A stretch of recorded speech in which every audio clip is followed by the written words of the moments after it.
हाँ बिल्कुल, हर साल आते हैं। अभी हम इलाहाबाद के कुंभ से आ रहे हैं। हैं 23 दिन 24 दिन वहाँ रह के आए हैं।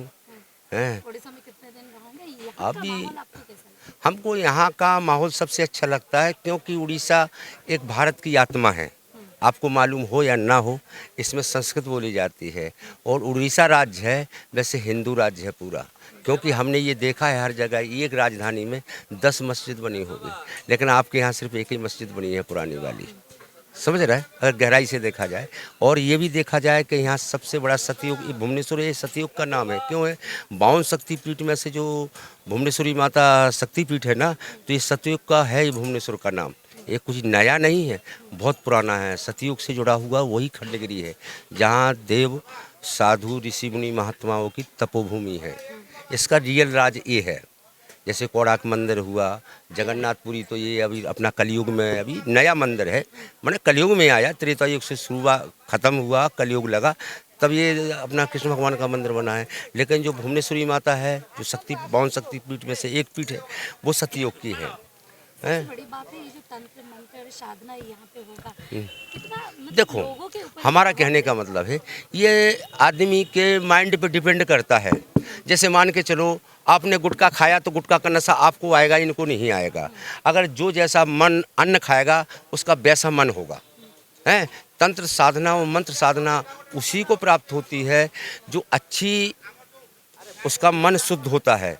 और जो दुष्ट आत्मा होते हैं वो चाहे कितने की भजन कर ले, कितनी बलि चढ़ा ले, कुछ भी कर ले, उसको कुछ भी हासिल नहीं होता है और उनके करने से कुछ होता भी नहीं है। और अगर ये एक साधु है या ये कोई तपस्वी है, अगर वो सच्चे मन से और अच्छे उपकार करते हुए कोई भी काम करे तो उसके साथ हमेशा परमात्मा रहती है। क्योंकि सत्य की विजय होती है। असत्य की विजय बहुत जल्दी होती है, लेकिन वो थोड़े समय के लिए। और जो सत्य की विजय होती है वो हमेशा जन्म जन्मांतर के लिए होती है।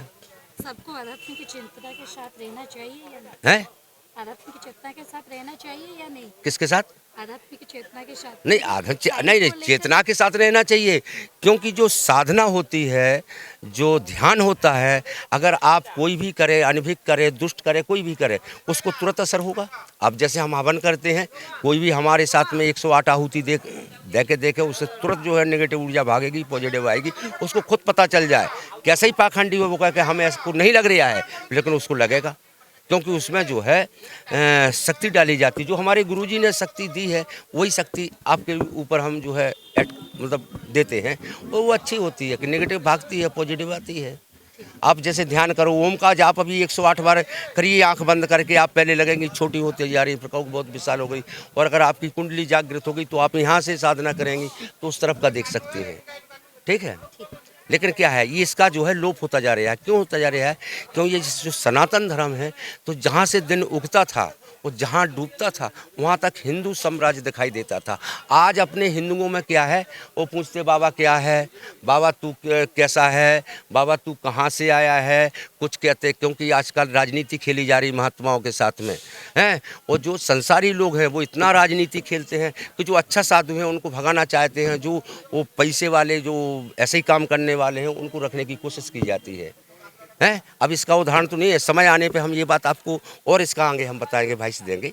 और वैसे इतना अच्छा भाई दे रहे हैं आपको कि अगर आप ये न्यूज़ में निकालेंगे तो आपके लिए सार्थक होगा। क्योंकि अब 27 तारीख जो जनवरी निकल गई ना, इसमें सनातन बोर्ड बन गया है। कहाँ?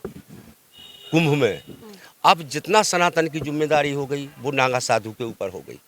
नागा साधु, क्योंकि हम लोग सनातनी होते हैं और शुद्ध सनातनी होते हैं। अब आप लोग अपनी गंवारी अवस्था में कुछ भी हमसे कह सकते हैं, पर हम वास्तव में पक्का सनातनी है और पक्का नागा है।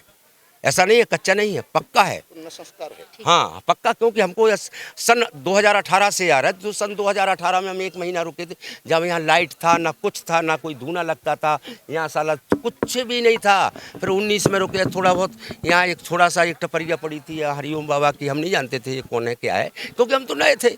हम आपके राम के मंदिर पर आए, राम के मंदिर से बोला कल खंडगिरी में जाओ, वहाँ कुछ मिलता है। तो जहाँ हमारा धुआं लगा है इसी के नीचे हम लेटे रहते थे। कहाँ 1 महीना लेटे, बिल्कुल नंगे, कपड़े वपड़े कुछ नहीं। कई लोग आते थे, जब हमको समझने लगे कि बाबा तो पानी दे देता है ठीक हो जाते हैं, बाबा तो कुछ भी दवाई बता देता है ठीक हो जाते हैं।